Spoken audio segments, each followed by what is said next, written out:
박혜민 씨 남편 황민 씨에 대해서 1심 선고가 있었는데 김성수 변호사 검찰이 항소를 했어요? 네, 맞습니다. 이 황민 씨 판결에 대해서 4년 6개월의 징역이 선고가 되었는데 검찰에서는 원래 6년을 구형을 했었거든요. 그렇죠. 그러니까 6년을 판결을 해달라고 했는데 4년 6개월이 나왔고 그 부분에 대해서 부족하다라고 검찰은 생각했기 때문에 항소를 했다는 소식입니다. 예. 유족 측의 입장이 반영된 것 같습니다. 유족 측의 입장을 좀 들어보겠습니다. 유족 그 부모님들께서 지금 건강이 많이 안 좋으세요. 이번 일로 인해서. 1심 판결이 좀 너무 가볍게 나왔다고 판단을 해서 아마 항소를 한 것 같습니다. 그리고 황민 씨 측에서 항소장 제출했는지 여부는 확인이 아직 안 돼요.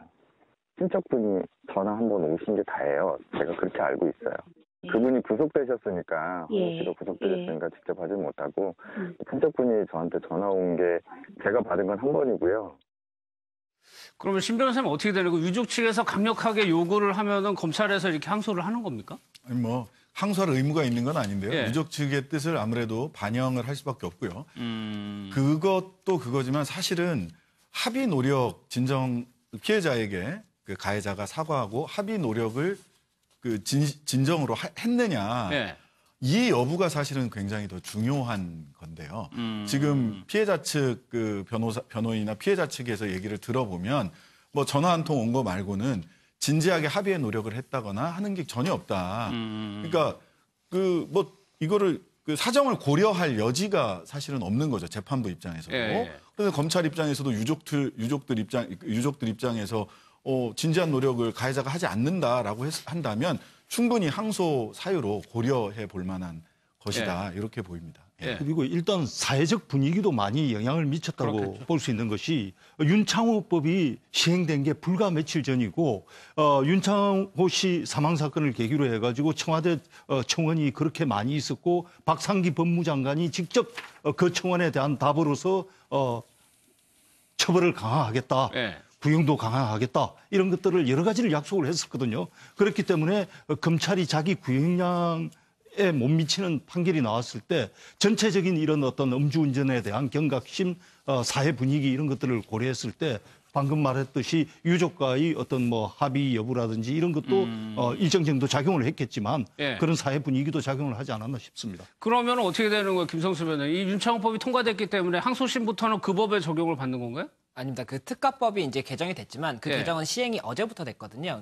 시행 전의 행위에 대해서는 원칙적으로 처벌하지 않는 것이 원칙입니다. 그렇기 때문에 이 사고 자체가 그 전에 있어서 그 전 기준으로 이제 될 것인데 다만 이제 법원에서 판단할 때도 아무래도 이제 더 좀 중하게 처벌을 할 수 있는 여지가 있기 때문에 그런 부분들이 조금 가만히 될 것으로 보이고 또 이제 검찰에서 주장을 하는 것 중에 하나는 무면허 음주운전 경력이 예전에도 있었거든요. 예. 초범이면은 그래도 또 이제 좀 감안할 부분이 있는데 예전부터 이렇게 음주운전을 했던 사람이기 때문에 더욱더 강력하게 처벌을 해야겠다는 의견도 있기 때문에 그런 부분들도 이제 재판부에서는 좀 반영이 될 것으로 보입니다. 양형의 범위를 정해놓은 거기 때문에 충분히 뭐 그거를 할 수도 있겠죠, 적용을. 그런데 하정훈님, 예. 이 황민 씨 같은 경우는 지금 구속이 된 상황인데 예. 유족을 만나려야 만날 수도 없는 상황이고. 예. 그런데 박혜민 씨 같은 경우 입장을 들어보니까 굉장히 단호하단 말이에요. 박혜민 씨 같은 경우에는 우리 남편이 잘못한 게 맞다. 예. 그러니까 이 박혜민 씨는 그전부터 계속 황민 씨의 음주 문제에 대해서 문제 제기를 했다는 거죠. 그런데 부인이 남편한테 아무리 남편의 생활 태도를 지적해도 남편이 안 들으면 그만이잖아요. 부인이 어떻게 할 수가 없잖아요. 부인이 뭐 남편의 생활 태도에 대해서 책임을 질 수 있는 것도 아니고 만약에 엄마고 미성년자 자식이면 그 자식의 행태를 부모가 책임져야 되는 부분이 있겠지만 예. 이건 부부 사이인데 그런데도 불구하고 이제 사람들이 흔히 이 사건을 이야기할 때 황민 씨라고 이야기하지 않고 박혜민 남편의 사건이다.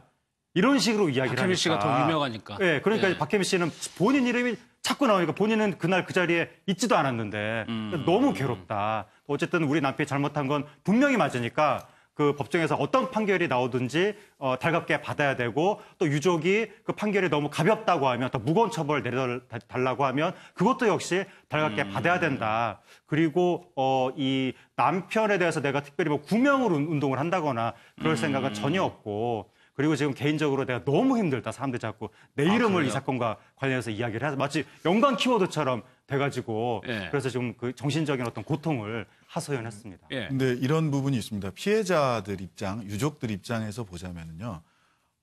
황민 씨는 지금 감옥에 가 있는 거고 구치소에 예. 들어가 있는 거고요. 그러면 그 가해자 황민 씨의 가족들 중에서 누가 나서서 유족들을 위로하고 유족들과 합의하고 진정성 있는 사과를 할 것이냐라고 했을 때는 사실은 유족들의 입장에서는 전부 다 박혜미 씨를 바라볼 수밖에 없어요. 아니 근데 이거는 그런 것 같아요. 박혜미 씨는 그 나름대로 그 유족들을 달래고 제자니까 하는데 그게 남편하고 연관된 건 아니다 이렇게 얘기하는 것 같은데요. 그러니까 이제 뭐 박혜미 씨가 나서서 아마 사과는 기본적으로 다 했었고 네. 합의를 위한 노력도 한 것 같고 그래서 부상당한 분들하고는 합의가 이제 원만히 이루어진 그렇죠. 것 같은데 네. 근데 이제 이 사망한 그 유족들의 입장에서는 이것은 뭐 합의할 생각이 전혀 없다 이런 입장이라고 하니까 뭐 그 상황에서 아마 박혜미 씨가 그분들 마음을 돌리기에는 좀 어려운 상황이 아닌가.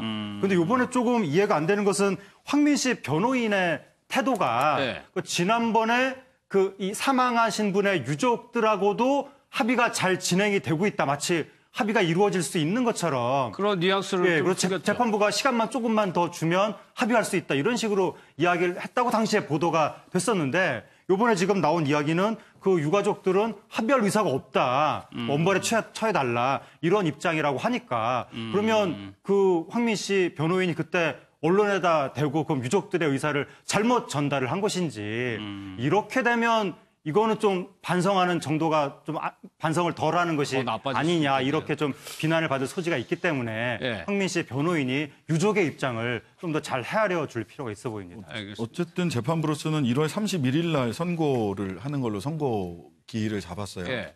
내년 1월 31일까지 아직 상당한 정도의 기간이 있기 때문에 그 정도 선고 기일을 1월 31일까지 잡은 것은 그 중간에 충분히 합의 노력을 해라라고 하는 사실은 재판부의 유족의 무언의 사과를 받아라. 예, 사과를 해라.